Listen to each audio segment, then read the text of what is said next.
अस्सलाम वालेकुम व्यूअर्स, आप देख रहे हैं मेरा यूट्यूब चैनल मेरा इस्लाम भाई बिनते हवा। तो इसमें आज के वीडियो का टॉपिक है उन लोगों के बारे में जिनकी शादियां नहीं हो रही हैं या जिनके रिश्तों में किसी भी किस्म की कोई रुकावट आ रही है, या नौकरी का कोई ऐसा इशू है, नौकरी नहीं मिल रही है, या बेरोज़गार हैं, या ऐसी किसी भी प्रॉब्लम में है, तो आप ये अमल कर सकते हैं।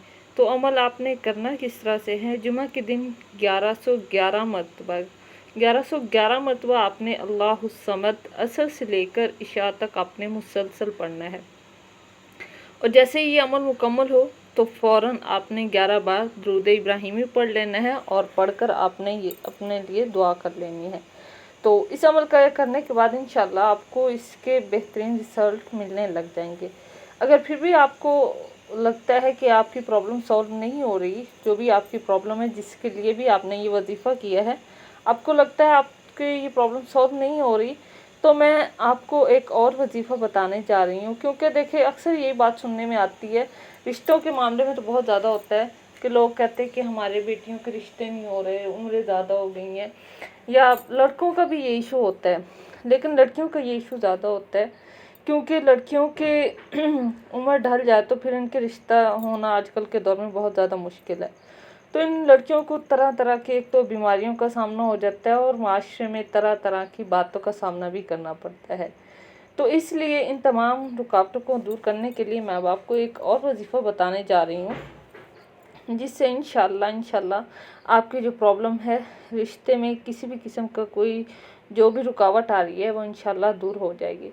तो करना क्या है, जो अमल मैं आपको बताने जा रही हूँ वो आपने खुद करना है। आपने करना ये कि अमल करने से पहले 9 अनाज यानी मतलब 9 दालें ले लेनी अपनी हस्बे तौफीक जितनी भी आप ले सकते हैं, ठीक है। किराने की दुकान से लेकर उस पर 9 अंडे रख देने आपने, और अपने सर से वार कर आपने ये क्या करना है, सदका कर देना है। उसके बाद आपने ये अमल शुरू करना है और अमल आपने रोज़ाना इशा की नमाज के बाद 2 रकात नमाज नफल सलात हाजत के पढ़ने हैं। इसके बाद वहीं किबला रुख बैठकर आपने 11 मरतबा दुरूद इब्राहिमी पढ़ना है, और उसके बाद 571 मरतबा या लतीफ़ू और या हलीमू पढ़ना है, और आखिर में फिर 11 मरतबा दुरूद इब्राहिमी पढ़ना है। और दुरूद इब्राहिमी पढ़कर आपने अल्लाह ताला से दुआ करनी है अपने बारे में, ठीक है। और अमल ये आपने करना कितने दिन है, आपने ये अमल 33 दिन तक करना है, 33 डेज़, ठीक है। तो इस वजीफ़े की वजह से आपके रिश्तों में जितनी भी रुकावटें होंगी, चाहे जो कुछ भी हो, तो इंशाल्लाह आपके ये रुकावटें दूर हो जाएंगी और इंशाल्लाह अल्लाह ताला आपके लिए बेहतरीन सबब बनाएंगे। तो बस ये थी आज की हमारी वीडियो। अगर आपको किसी भी किस्म का कोई और मसला पूछना है या कोई वजीफ़ा पूछना है तो आप कमेंट सेक्शन में ज़रूर पूछें, ठीक है। और प्लीज़ हमारी वीडियो को लाइक भी करें, शेयर करें, और अगर आप हमारे चैनल पर न्यू हैं तो हमारे चैनल को सब्सक्राइब कर लें। मिलते हैं एक नई वीडियो में, तब तक के लिए अल्लाह हाफिज़।